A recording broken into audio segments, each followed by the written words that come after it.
whatever. There's so many excuses. But the real devotee doesn't listen to those excuses that his mind is making. He says, oh, these thoughts are just coming from this material mind. This is just Maya. If I follow this, am I going to benefit? No. Because I'm going to stop my devotional service. And usually because of some misunderstanding.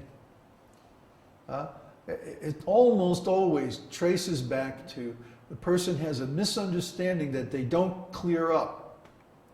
They have a misunderstood term or a misunderstood relationship. And because they don't find the actual cause or the actual meaning of that term or that relationship, they give up. I've seen this happen literally thousands of times with my own godbrothers. They didn't understand really the dynamics of what was going on. They were taking Krishna consciousness or the esoteric teaching as an ordinary religion, something external to themselves, and identifying with it as an external thing. Oh, I'm a Hare Krishna. I belong to ISKCON, or I belong to this temple or that temple.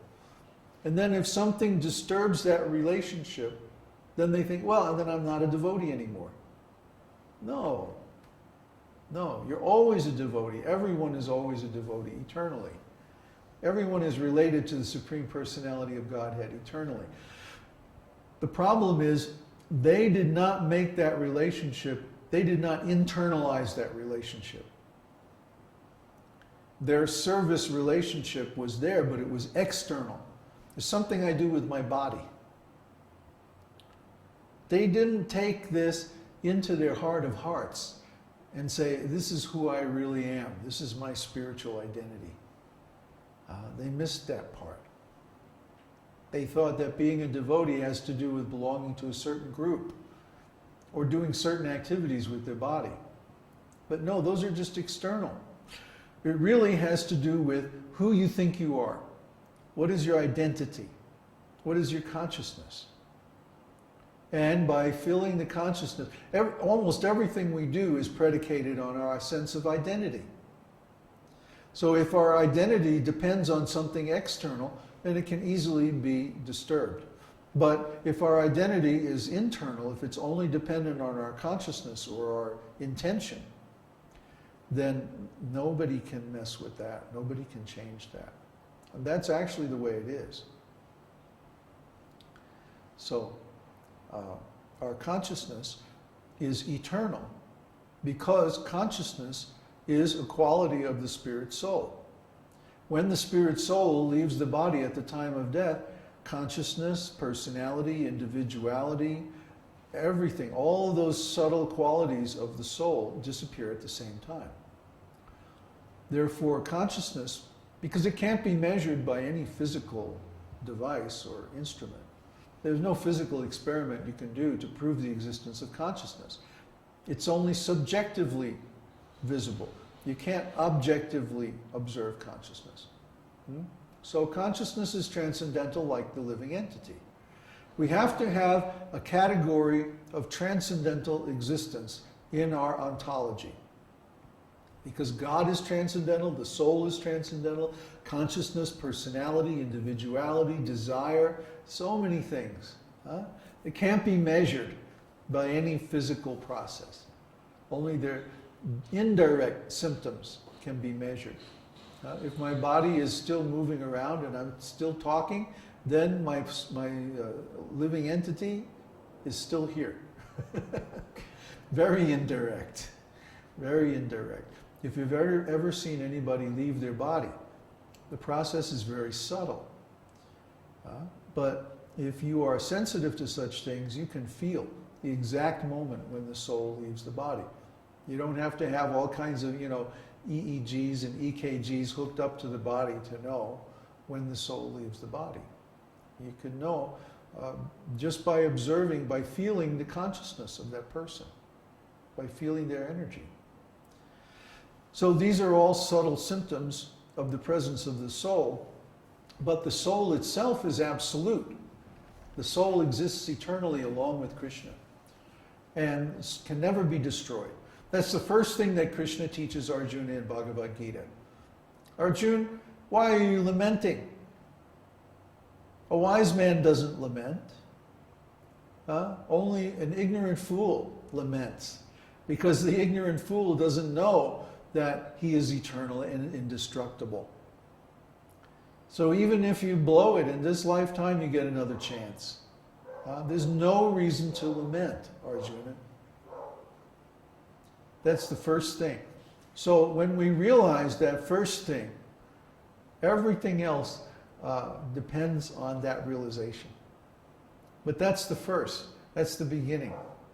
And then from there we gradually realize our service relationship with the Lord. That's the progression of devotional service. Do we have any more questions? Comments. A comment? When we are happy, we are not aware of time, because we're thinking constantly in the pastimes of Krishna. We stop thinking in time and makes things go faster in the material world. That means that when there's 10, 20 or 30 years, when we are with Sri Krishna, we know that time won't affect us, who we really are. Who is that, Bud? Erika and Aurora. Not exactly.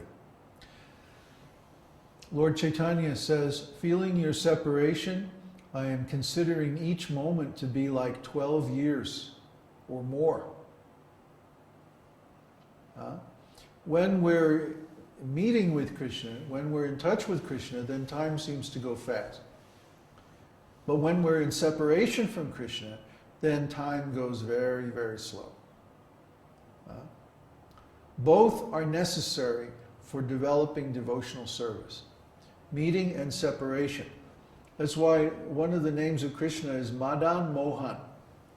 Madana means meeting or beautiful. Madana, the English word Madana, comes from the name of Krishna. Madan means to meet the Lord. And Mohan means to be separated from the Lord. When we're separated from the Lord, we're suffering. But that suffering is bitter and sweet at the same time, because the suffering is in relationship to the Lord. So actually everyone in this material world is suffering because of separation from God. That is the original cause of all suffering. But most people don't realize it. Again, they objectify and identify and project the cause of their suffering on other people. Oh, I'm suffering because you're doing this to me, or you did that to me, or you took this away from me, or you called me a bad name. Actually, none of these things are causes of suffering. The real cause of suffering is that we've forgotten our relationship with Krishna. But because it's a negative thing, because it's born of ignorance, of forgetfulness of our real nature, we don't realize the actual cause of our suffering, and we blame it on something else. So let's say I'm suffering because I have a thorn in my toe. I was walking barefoot in the woods and I got a thorn in my toe. So if I'm trying to stop my suffering by putting something on my head, I put lotion on my head, is that going to stop my suffering? Of course not. Because the real cause of suffering is in my foot, not in my head.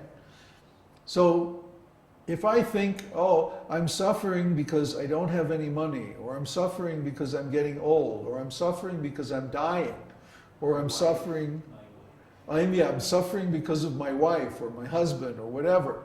Because you did this to me or you said that to me.